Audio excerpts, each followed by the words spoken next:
Welcome back to our single rider series. Today we are going to see how long it takes to get through the entire queue of Revenge of the Mummy using only single rider lane. So let's jump right into it. All right, we are officially walking in to the Mummy ride. It is 1:58 p.m. We're going to make our way straight through to the single rider lane. Right now, the posted wait time for the regular standby queue is 30 minutes. So we're going to compare single rider to the regular queue. I have found Revenge of the Mummy to kind of be hit or miss. Usually it's always faster than the standby, but sometimes it only saves 5-10 minutes, whereas other times it can be a walk-on. I think a lot of times it just depends on the team member working the queue.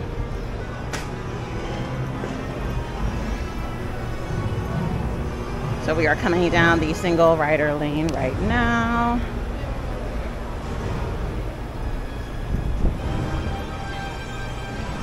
Super curious. Today is a little bit busy at the park, nothing crazy. Again, Mummy can get upwards of 45 minutes, sometimes close to an hour wait. So 30 minutes for a regular standby isn't that bad considering what it can be at times. I'm just curious to see though how much time we save by going through single rider. All right, it is 1:59, so it took us 1 minute to walk in. And looks like right up to here is when we kind of hit the back of the single rider line.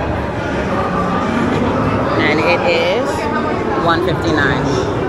So we're gonna start our timer. It's kind of been starting already, technically 1:58. Let's see, I will check in when I get to the front of the line right before boarding to see what time it is and compare to the 30-minute posted wait time for a regular standby.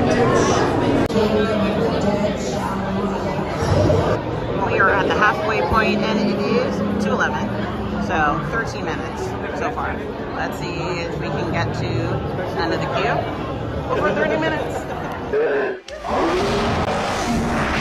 We're getting closer to the front and it is 2:22, so in 6 minutes exactly it'll make it 30 minutes. Let's see if we can get to the front before 6 minutes are up. I don't know, it's cutting it very close. Looks to me like you're on the wrong side of the river.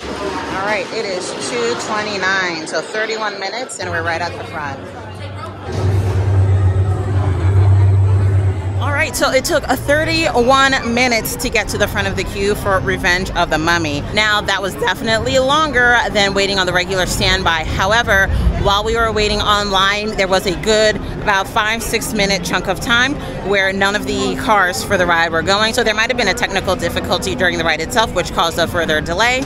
And I also noticed once we got to the top of the steps that are at the single rider queue, where you're literally just about to round the corner and board the ride, they did switch out the staff that were working. Once we rounded that corner, within a few minutes, I was then at the front. So when it comes to single rider line, a lot of times it really just depends on different circumstances. So if there's a technical difficulty and the ride is paused or breaks down, obviously that's going to add to the wait time. Also, it depends on the team members that are working. Some are new, some are newly hired, so they're developing their flow and how they're moving the different queues through. Others who are a little bit more seasoned and experienced know how to move the line a little bit faster. Regardless, you just have to be patient and kind of just take it as it comes. I did look on the app while I was waiting online at the halfway point, and it was still showing a wait time of 30 minutes for the standard queue. But again, there was definitely some kind of breakdown or malfunction that paused the ride for a little bit. So I do think single rider technically moved a little bit faster than the regular standby queue.